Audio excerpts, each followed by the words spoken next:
Stone Mountain First United Methodist Church, located 16 miles to the east of Atlanta, Georgia, is a story of faithful souls working together to spread the teachings of Jesus and to build a better community in which to raise their families. The first years of this settlement were spent clearing the wilderness, building homes, tilling the soil, and carrying on the duties of a meager existence. It was of no surprise that these sturdy souls began to think of meeting together to worship and give thanks to his many blessings. So in about 1854, a small group band together searching for a better way to worship. There were 7 persons who were chartered members of this church. They were Mr. and Mrs. Andrew Camp, Mr. and Mrs. Maxie Waits, Miss J.G. Rankin, Miss Oliver Winningham, and Miss Ira Camp. I joined this church in 1932 when I was 10 years old. She was my great-grandmother. She was one of the 7 founding members of this church. And since the church was founded, there's been a direct descendant of us in the church, ending with me. It has been difficult to get precise details concerning the church prior to 1894. Any information regarding the church prior to that time can be found at Emory University Theological Library located in Decatur, Georgia. Most of the records on the church since that time can be found in the quarterly conference records of the church and from some of the older members. The first place of worship was a building which had been part of what was once the fairgrounds. It was here that all those who wished to worship would gather each Sunday. The Methodists worshiped with other faiths. It was also a site used by the Baptists and the Presbyterians. In 1867 through 1869, the young church was thriving and active. There was 314 members, and the property value was worth $2,600, with Albert Gray as pastor. In 1870, a wooden structure was erected on the present-day site. From 1871 through 1874, the member count reached 367 members, with a property value of $4,000, with Francis B. Davis as pastor. In 1903, records show Stone Mountain Methodist Church was still in the Oxford district, with Reverend F. W. McCleskey as pastor. The Stone Mountain missions and circuit records include the following churches: Belmont, Clarkston, Wesley Chapel, and Stone Mountain.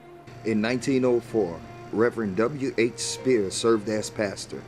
A parsonage committee was elected and was given instruction to give notes to get a bond for the purchase of the first parsonage. Until this time, records showed that a parsonage was rented. In 1905, Reverend Nath Thompson served as pastor. The trustees were authorized to repair the church in Stone Mountain or build a new one as they saw fit.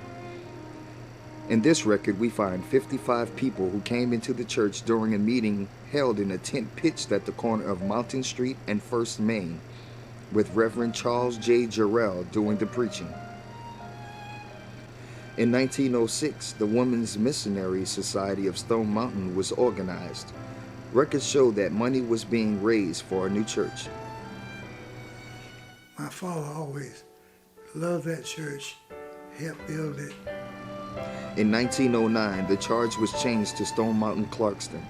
Wesley Chapel was placed in another charge. Trustees were instructed to sell the parsonage, adjust the Wesley Chapel interest, and build a new parsonage on the church property. The lumber that was torn from the old chapel was used to build the new parsonage. During the construction of the new church, the congregation of the Presbyterian Church graciously awarded the use of their church. Well, we started out Stone Mountain Episcopal Methodist Episcopal Church South, and somewhere the church did away with Episcopal, and I can remember when they did away with the word South, because we lost some members. They moved in that church when it didn't have floors. They moved in on the dirt floor, and they moved in without any windows. Oh my goodness. They started in, I believe, 1909, and didn't get the windows in there till in the early 20s, 1920. But I don't know exactly what day that was. But my father was always so interested in that church and gave so much of his life to that church. I tried to follow in his footsteps. 1909, Methodist Episcopal Church South. This was in times of segregation, yeah. But nowadays,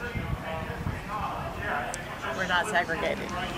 So anxious were the members to get into the new granite building, forged from the Stone Mountain granite, that small inconveniences like bare rock walls, no windows, and even the dampness of the dirt floors didn't dampen their spirits from worshiping in the new church. With the help of all, it was possible to place in the church the stained glass windows, which today remains beautiful in color and design. Not long after the floor was laid and the bare gray rock was covered with white plaster and mission woodwork throughout, heating and furnishing the church took several years more. Was the sanctuary heated With with coal? With coal. And was that the fire that Hugh would lay Yes. on a Saturday? Yes. In that corner over there, there was a bin built out in the corner with the coal in it, covered with tin, where we would slide and play on it as a child. And I bet you got in trouble. We did get in trouble. The first job I ever took that I got paid for was building fires in 2 coal furnaces in the basement and a pot-bellied stove back in that round part. I'd get up early on Sunday morning and go by and build the fire. And then I'd run part of my paper out and put the coal on. And I'd run the rest of the paper out, put more coal on. Then I'd go home, get ready for Sunday school. And when I got home to church, I'd put on more coal. So that's the way I did it. But I made lots of money back then. Oh, did you? Yes. Usually it ran about $2 a month. During this time, Reverend D.B. Cantrell, Reverend J.D. Milton, Reverend E.G. Thompson, Reverend J.A. Partridge, Reverend O.M. Blackwell, and Reverend John L. Hall. Each one of these men played a great part in bringing the church's building to a completion. The completion of the church and the debt was cleared during the pastorate of Reverend Blackwell. Pews were then installed to complete the finishings of the interior. The debt on these pews were cleared in the fall of 1926, and the church was dedicated by Bishop Warren A. Candler. You know, they say about Methodists that you can't eat a meal without having a meeting about it. So Methodists meet a lot, and we like our meetings. But we don't meet for the sake of meeting. We meet to make decisions and move forward with our ministry. Some of the meetings that we have involve ministry with children and youth. Some of our ministry meetings are the finances of the church and the faithfulness of the past that has enabled us to be debt-free today. Our finance committee has done a great job of the care of the church and the savings that we have. In 1947, Stone Mountain became a full-time station. Small membership. Our church partnered with Clarkston, and we were a 2-church mission. And we had the main part of it, the parsonage for the preacher that served both churches. We had the parsonage here, and I can remember when we became a single charge. And then what was built next? That's the classes, the Sunday school rooms were built before this part. The Sunday school rooms Was behind the sanctuary, Yes. the kudzu room. And all this was the old fellowship hall right in here. Where the Fidelis class, yes, that was the fellowship hall. And the kitchen is where the communion room was. In 1949, educational building added to the original granite structure. It was 2 stories with 13 classrooms, a kitchen, recreation room, and restrooms. Gas heat was installed throughout the entire church. In 1950, the Methodist Youth Fellowship, under the leadership of Lucille Lanford, started the Easter sunrise service on top of Stone Mountain, which today attracts thousands of worshipers every Easter For morning. the first year, we had our own program planned, and there were men from the church that went with us. I think Mr. Scroggs took his guitar, and I think there was someone else, but I can't remember his name, went with us. And if I remember right, I'm thinking that our pastor, Reverend Jack Nichols, gave the message, but I can't remember all of the details, but I do remember that the wind was blowing so hard we could hardly stand up on top, and we had to kind of go down the side a little bit to find a place to get under a rock where the wind wasn't blowing so far, but the sunrise was beautiful. And as other people heard about it, they had asked if they could come. The first Sunday, Miss Lucille and Lanford and Miss Skelton stayed at the church and fixed breakfast for us, and we had a breakfast waiting then when we got back.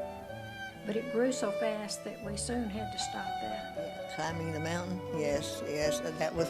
I was first in the first group, I guess, that started climbing the mountain up on the lady was the the piano player. We shouldn't have an organ at that time. She led the group up there. Lucille Lanford was the leader of that group as we were youth, and we'd climb it each Easter. And we'd have a worship service there, and then return and come back to the church for the worship service here. In those days, they walked up. There was no lift or anything like that. That's right, you walked up. There was no lift at all. No, it was a walk up. A careful walk up. In 1955 through 1957, under the leadership of Reverend Comer Brownlow, the sanctuary was renovated and a new brick parsonage replaced the old frame parsonage built in 1909. That parsonage served the church well for 50 years. In 1964, under the leadership of Reverend John Lindsay, the Granite Youth Building was constructed. The first floor consisted of a chapel, parlor, small kitchen, and nurseries. The second floor consisted of 5 classrooms, library, youth assembly room, pastor study, and secretary's office. Restrooms were put on both floors. And then you were on this building committee with the chapel. And are there 6 classrooms here? This was the nursery. Several of the rooms were for the nursery. How about that? Here, those back rooms. Yes. If you'll look in and see I think the bathroom Are low. And all that. Huh. It was like 3. I think maybe 3 classes were here. And then this building, the Family Life Center, is the last thing we built. Yeah. In 1979, the church purchased a new parsonage located off church property. In 1980, the church began participating in the food pantry for the needy. In 1982, Stone Mountain First United Methodist Church hosted the first of what would become an annual event, Wesley Walk for Others.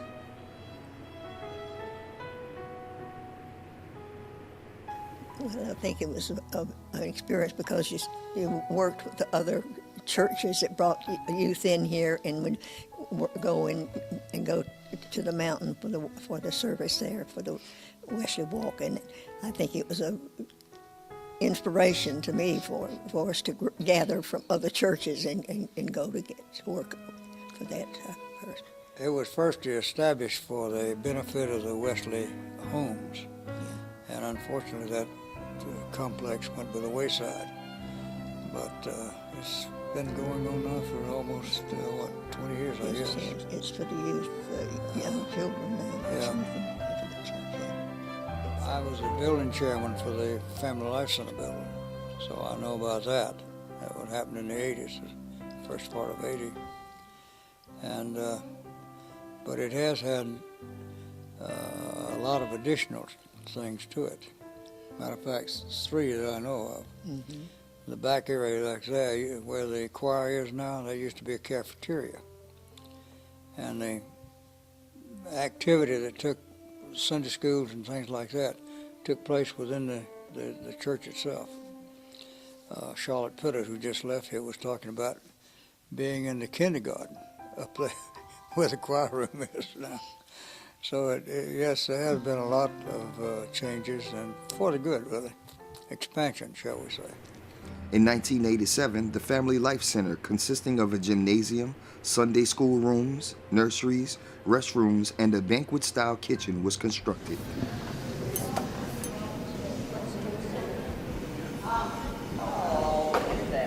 can't get away. Hello, how are y'all? Y'all are doing all right? Doing great.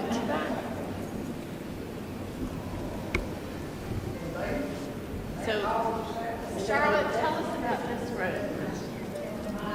See, this was the last building that was added. This was the last of, that was built. Bob Allred is all I remember. He was here when this was, so I don't know what year that was.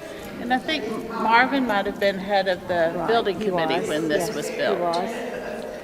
And this is a Family Life Center, and it's surrounded by classrooms, a nursery, and a, what was Kitchen. it? State-of-the-art kitchen. Yeah. In 2000, the church repaired every stained glass window and covered them with Lexan to protect against the weather and vandals. They also installed a beautiful new ceiling in the sanctuary.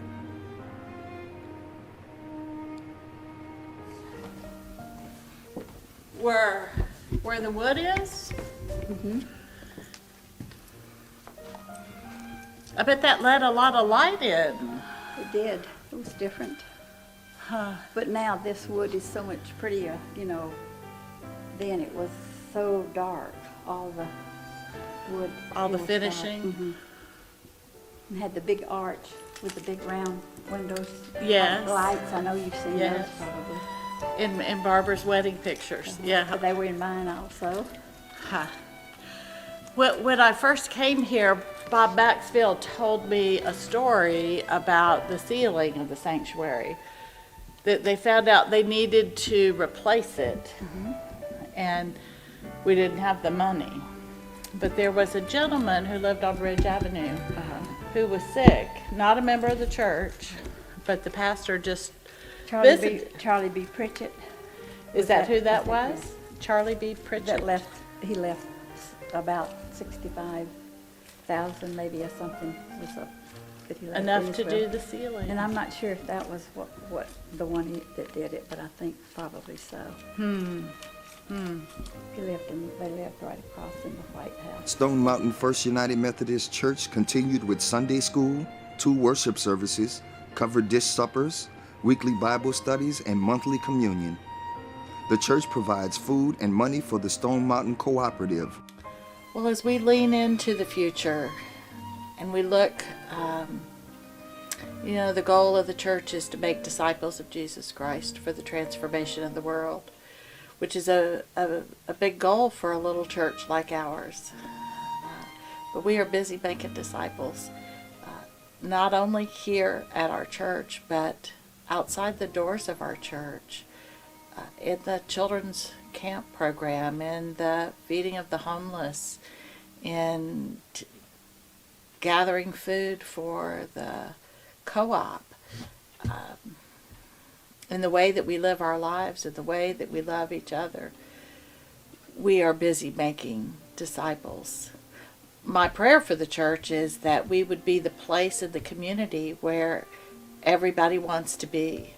Let's go to that big stone church. There's something happening there.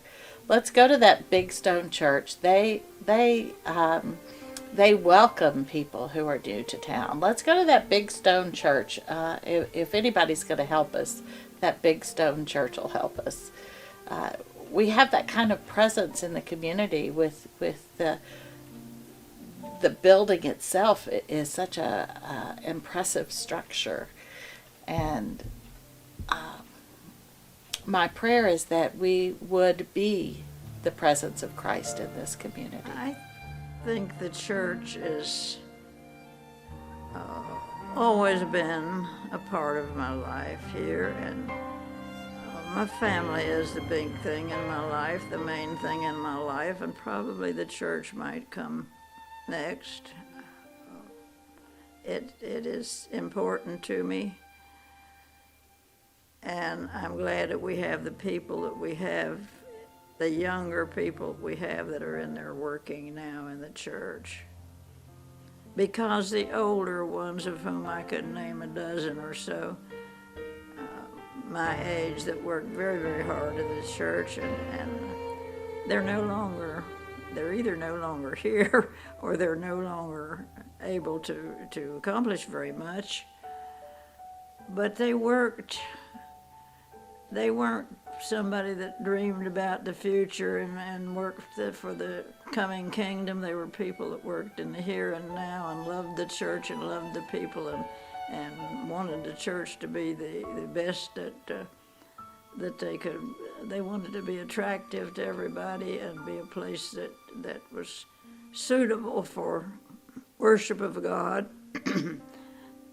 And they were good, hard-working young folks, and we have a group of those now, a different group. I look forward to the upcoming year, 2015. We have a lot of new ideas,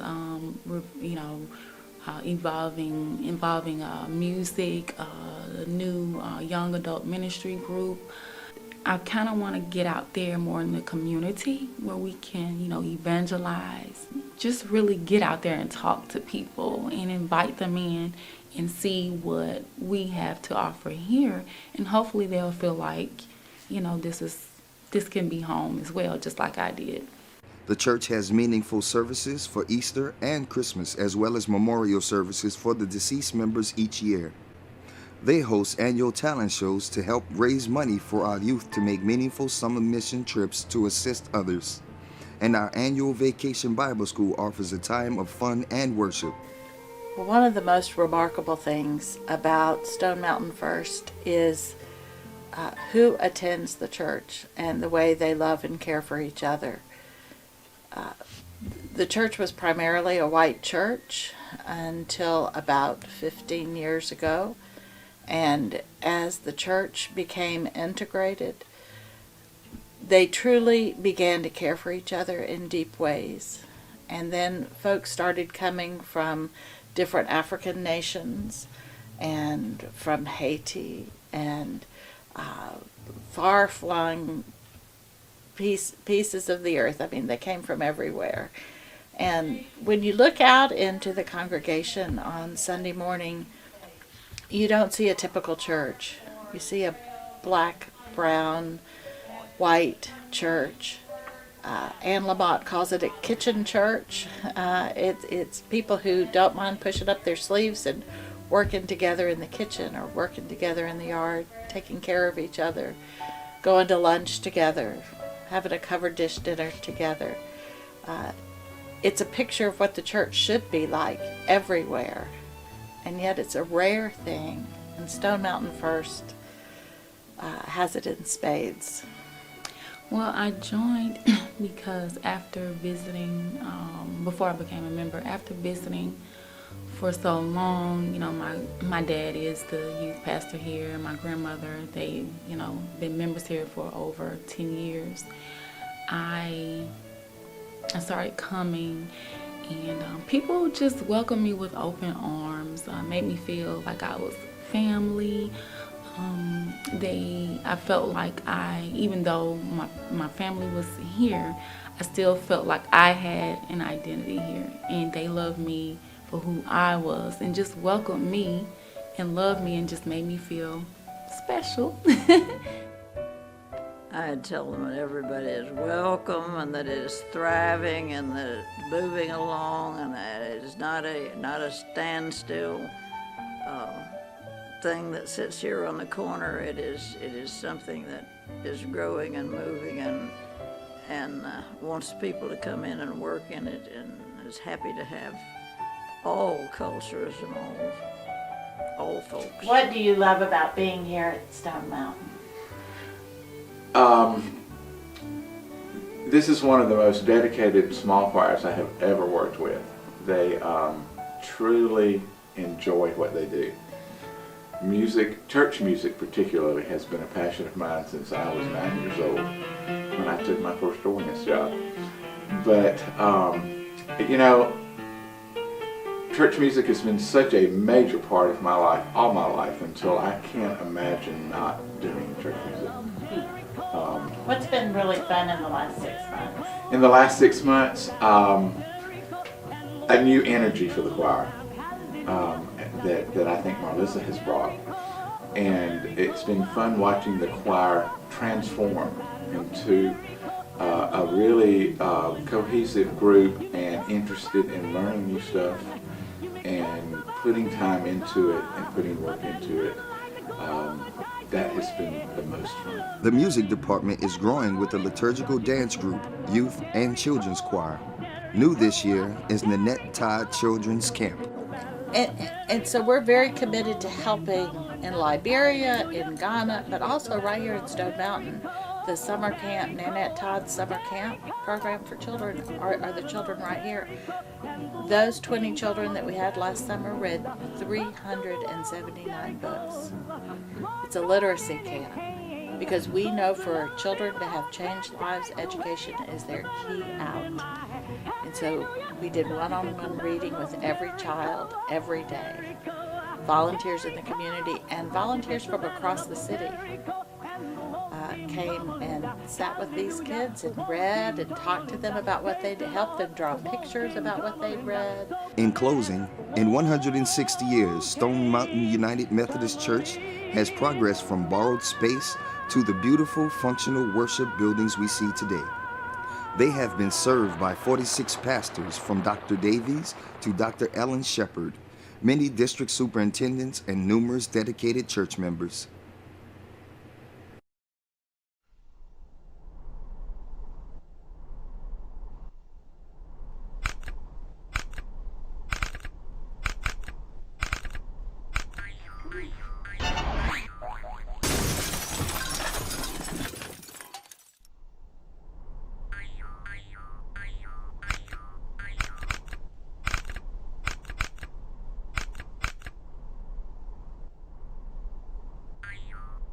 One and a two and a 1, 2, 3, 4. Happy birthday